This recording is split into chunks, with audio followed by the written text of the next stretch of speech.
Hello, this is a quick video about the Atari and Commodore controller that I have built into this Altoids tin.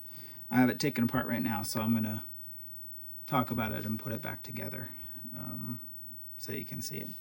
So here's the board. I put, these are two just tactile switch buttons, and this is a 5-way navigation switch for, I don't know what they're for. So I'm not very good at electronics. I'm new to even soldering. So this is probably the worst way to do this. I used cables or wires that came with a kit for jumper between jumpers for a breadboard, solderless breadboard. This is a Permaproto board. This one's from Adafruit. The idea is that you can take something you built on a breadboard and transfer it over. I did not do that because I modified it. If I did this again, I would have just used regular, Perf board. So, because this has traces already built in so that you can put ground and power in the middle, and then you can have different connected areas on the outside, so you don't need to solder as much and you don't need to run wires. But I basically had more connections and going to smaller places than made sense to do that. Like, for instance, I wanted to have this connector here, a small connector to plug my cable into so I can have it separate. So I wanted a modular cable, which basically makes a board like this a bad design for this purpose. But it was cut to the mini Altoids tin, and I liked that. So I did it anyway. So I've got the pins coming from the, that are matched up to the Commodore pins. So these are pins 1 through 5 and 6 through 9. 1 through 5 and 6 through 9. How does it work? Yeah, so up and down is right here. So that's 1, 2, 3, 4, 5, and then 6, 7, 8, 9. Yeah, so 5 and 9 are on that side. So that's the same kind of layout as the actual 9-pin connector. So that's the board. I had a couple issues with it. One of the pins broke off on this piece, and I had some switching around, things plugged into the wrong place, but it works now. Here's the tin I'm putting it into. I drilled some holes with a drill. I got them in the wrong place and the wrong sizes, so I used a Dremel with just a sander attachment to kind of smooth it out and make them a little bigger.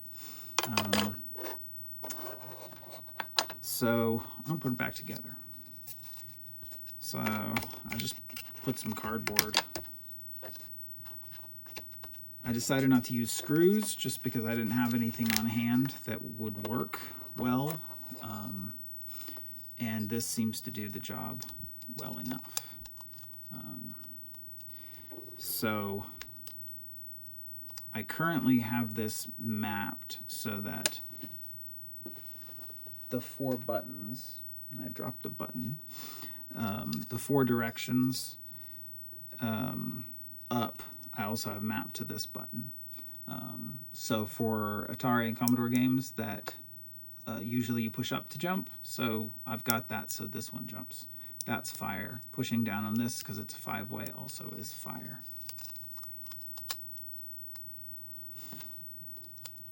These came with these buttons. These buttons I got in just like a starter electronics kit, and the other parts I bought. So this is just a foot from, or a washer. I don't even know what it was. It was in my spare parts box. It works better than the squishy one that came with, it's kind of not quite right. I'm using the grip tape that you'd use for tennis racket handles to hold this on. And it works well enough. and I use the same stuff. There we go. I use the same stuff to hold the whole thing closed. So there's that. Kind of slides in the back here. Get it to go in. And right there we go. Come on. There we go. Okay.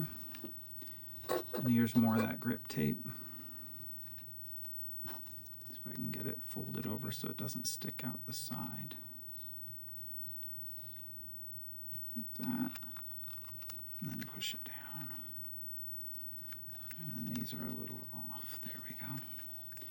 And then these back pieces, I'm going to push them into place.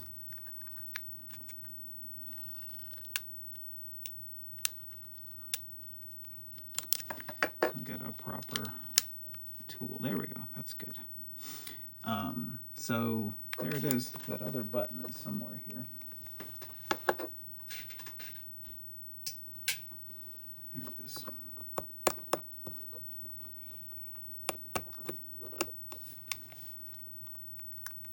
So it's not glued or screwed down, so there can be some play in it. For the most part, they stay still. For the modular cable,